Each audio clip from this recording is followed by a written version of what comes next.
यह dictation 5 second बाद start होगी, तब तक आप रेडी रहें। Ready start. नीति आयोग ने बुजुर्गों की समस्याओं को रेखांकित करते हुए जो कदम उठाए जाने की आवश्यकता जताई, उसकी पूर्ति के लिए केंद्र सरकार के साथ राज्य सरकारों को भी सक्रिय होना चाहिए। निस्संदेह भारत एक युवा आबादी वाला देश है, लेकिन यह भी एक तथ्य है कि धीरे धीरे बुजुर्गों की आबादी बढ़ रही है। नीति आयोग के एक आकलन के अनुसार वर्ष 2050 तक 60 से अधिक आयु वाली आबादी आज के मुकाबले करीब 9% बढ़कर 19% हो जाएगी। सबसे अधिक आबादी वाले देश में यह जनसंख्या अच्छी खासी होगी, क्योंकि भारत में सामाजिक सुरक्षा की कोई ठोस योजनाएं नहीं हैं। इसलिए बुजुर्गों की समस्याओं बढ़ रही है। बहुत कम वरिष्ठ नागरिक ऐसे हैं जिन्हें गुजारे लायक पेंशन मिलती है। यह पेंशन भी सरकारी सेवाएं देने वाले बुजुर्गों को मिलती है। निजी क्षेत्र में काम करने वाले बुजुर्गों को पेंशन या तो मिलती नहीं या फिर वह इतनी कम होती है उसका कोई मतलब नहीं। वास्तव में वह ऊँट के मुंह में जीरा बराबर भी नहीं होती। इससे संतुष्ट नहीं हुआ जा सकता कि राज्य सरकारें कमजोर आर्थिक स्थिति वाले बुजुर्गों को प्रति माह कुछ पैसा देती है, क्योंकि वह बहुत ही कम है।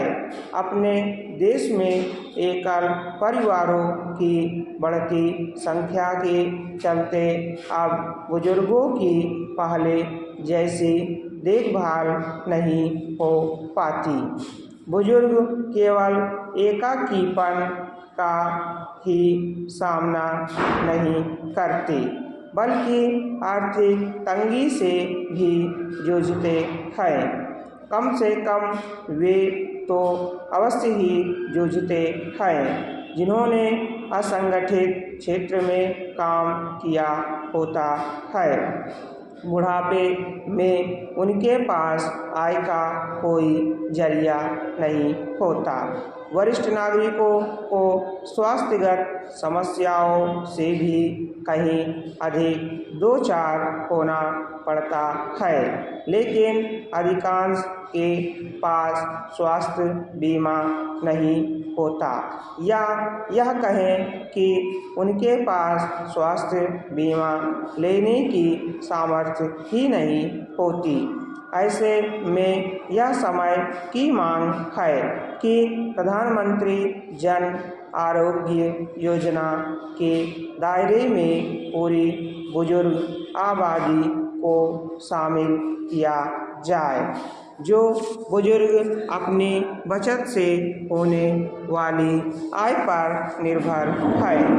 ब्याज दरों में उतार चढ़ाव के चलते उनकी आय प्रभावित होती है और कभी कभी तो वह उनके जीवन यापन के लिए अपर्याप्त हो जाती है। नीति आयोग ने बुजुर्गों की जमा रकम पर ब्याज दर की तर्कसंगत सीमा तय करने और रिवर्स मॉर्गेज के नियमों में बदलाव करने के साथ सीनियर केयर होम्स बढ़ाने के जो सुझाव दिए, उन पर प्राथमिकता के आधार पर ध्यान देना चाहिए। यह ठीक नहीं कि नीति आयोग ने यह पाया कि हाउसिंग सोसाइटियां वरिष्ठ नागरिकों को ध्यान में रखकर नहीं बनाई जाती। अपने देश में जिस अनुपात में वरिष्ठ नागरिकों की आबादी बढ़ रही है, उस अनुपात में वृद्धावस्था आश्रम और सीनियर सिटीजन केयर होम्स नहीं बन रहे हैं।